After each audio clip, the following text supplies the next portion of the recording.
Welcome back once again, everyone, to Open Line on this Tuesday night. Our guests, again, we're talking about addressing mental health issues in Tennessee and also some good news. A recent report, the 2021 State of Mental Health in America report, shows that Tennessee is moving up in the rankings when it comes to serving the mental health needs of citizens. We're going to dive into this report a little more and get some details on that with our guests.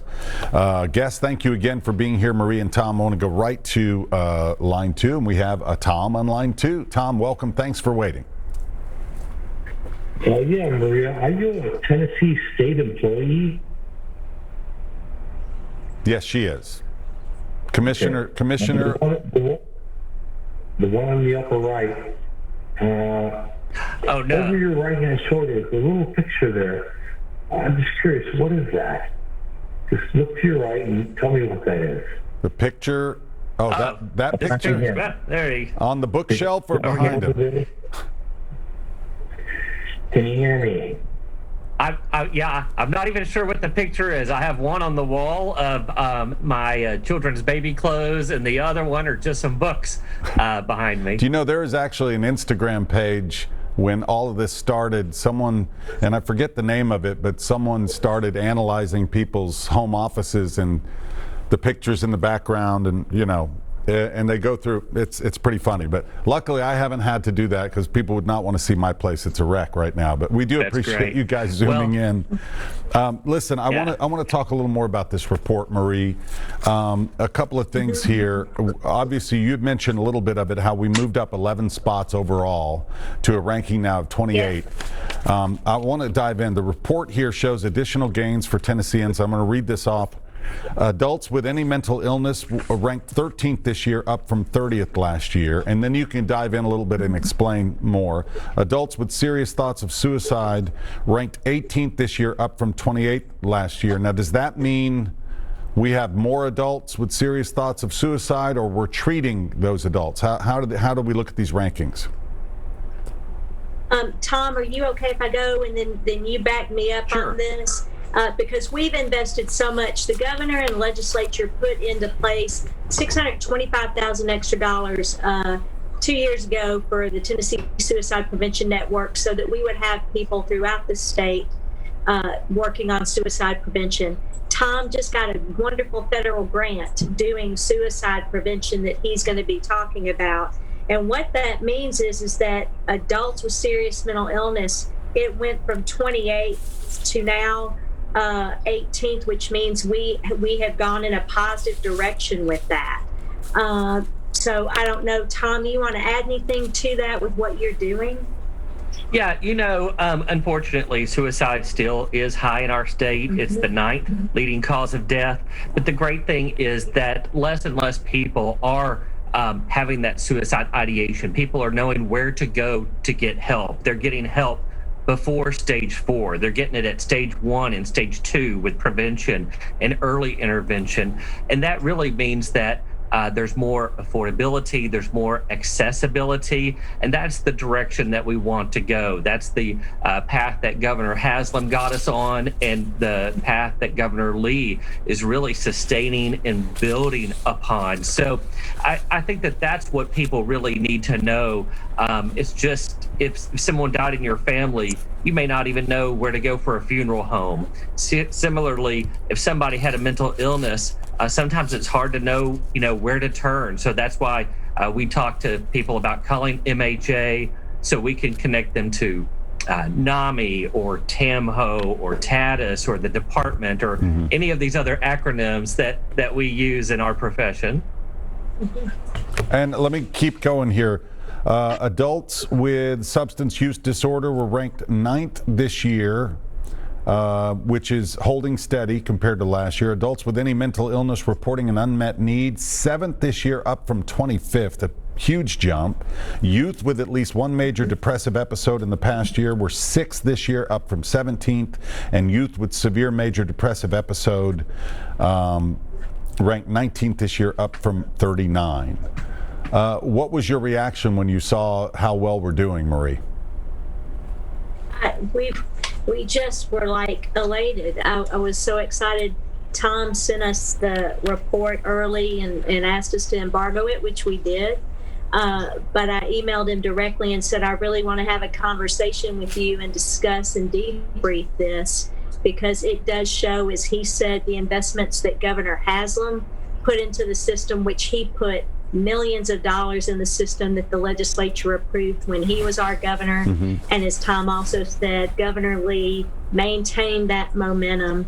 And we are seeing the difference that funding makes. We're also seeing the difference when you've got great providers across the state who say, hey, we are willing to do things that other states are not doing.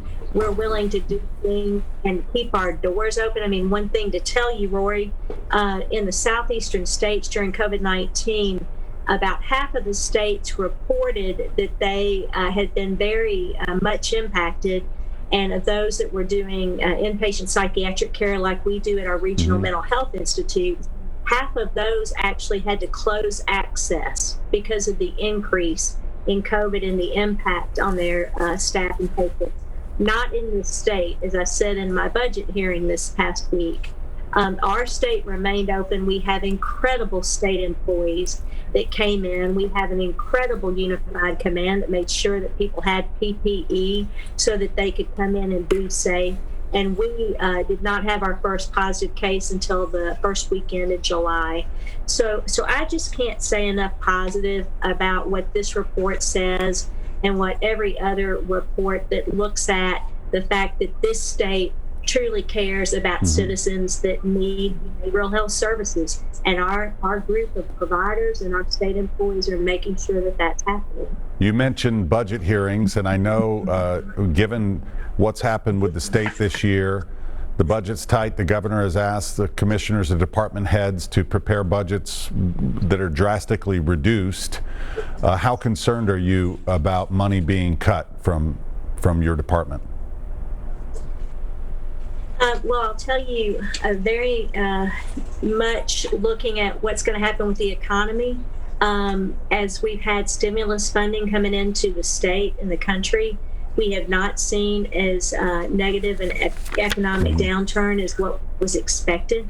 It is our hope that we will be able to weather this storm, and it is our hope that we won't have to make the large cuts that we put together. It truly is our hope, and it's been wonderful to work with Butch Ely as the Finance and Administration Commissioner, because he truly is working with all of the commissioners to make sure that we can serve those individuals that need services, keeping those cuts to very, very last. Sure. So and I should I'm mention, a big believer in.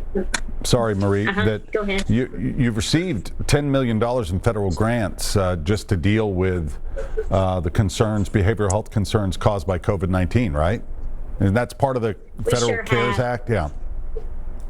Part of it's part of the Federal CARES Act, and then another part of it's part of another line of funding that was available.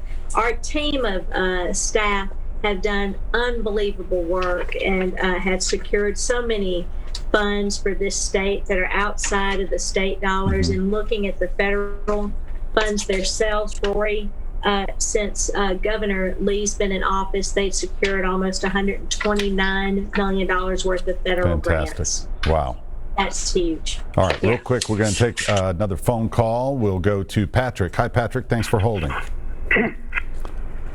Hi, Patrick. Go ahead. Hi, good evening, and thank you for this program. Sure. First, I want to say thank you to Tom. I reached out to your organization probably a couple of weeks ago, trying to get some help with my 90-year-old mom. And I spoke with a certified dementia specialist there, and she was just invaluable. I just thank you so much for Lynn. But I guess what I really want to get to is mental illness. And for me, that is not being able to get my needs met in a healthy way, how to express those needs, how to ask for help, how to deal with the feelings that go along with not getting my needs met. And I'm not just talking about the needs for shelter and food. I'm what I would consider fundamental needs for like respect, purpose. Right. You guys mentioned connectedness earlier on, which I feel like is important. Nurturing, support, compassion, respect, pleasure. I mean, the list just goes on, and we don't teach. Most of us don't have vocabulary for these needs. So I'd like to get your feedback on what you're hearing me say, and maybe why aren't we teaching this to our kids in elementary, junior high, and high school? That's a great point. That's all I got. Thank you for your time. Patrick. It's a great point. And I was going to bring up, we talk about physical health all the time, going to the gym, taking care of our bodies, but mental health is such an important part of that, and we've got to be able to, I mentioned we were going to talk about the stigma behind it, and you would think that especially in a year like this, that maybe now this is a time where people can raise their hand and say, hey, I'm struggling a little bit, and not feel embarrassed about it. Rory, thank you. I'm so glad that he called, because we are teaching this in the schools. We are teaching this across the state. One program that was started by our former Assistant Commissioner of Mental Health Services, Melanie Hampton, was I See Hope. And that I See Hope program is actually now at Mental Health America with Tom, and he can, I know, speak to that program and how it teaches kids what Patrick was talking about, which is self-respect and owning what your feelings are, no matter what the feeling is. One of the things that we talked about during COVID-19 is all your feelings are okay right now, and it's okay to not feel okay. Many people have not felt okay, and if you just reach out and talk to somebody about that, it helps so much. So we are doing a whole lot across the state to reach out to kids through different programs in that regard. Tom, let me just ask you before you jump in, do you also find, when I talk to my guy friends, or when I talk to my 18-year-old son about mental health and trying to teach him to kind of stay aware, it seems tougher for men because they don't want to admit that anything's wrong, and that maybe it's going to make them look like they're weak in some way, which I find fascinating. No, we actually have a support group specifically for older men because with retirement, there seems to be a little bit of meaninglessness, and some folks just don't know how to deal with some of that. But you're right. I think that that stigma is real. And I just applaud a lot of these returning soldiers and these older athletes who have started to step forward to say, hey, I have been dealing with this, and it is okay not to be okay. It's just not okay to not get help. It really does take a little bit of extra strength to come out and share. But with the statistic that 1 in 5 people have a diagnosable mental illness every year. With 1 in 5 people having being able to be diagnosed with a mental illness each year, it's very common. And once people start opening up, then more people begin sharing. Great call, Patrick. Thank you. We got another caller holding. We're going to get to that call and much more when Open Line returns after another quick break. Stay with us.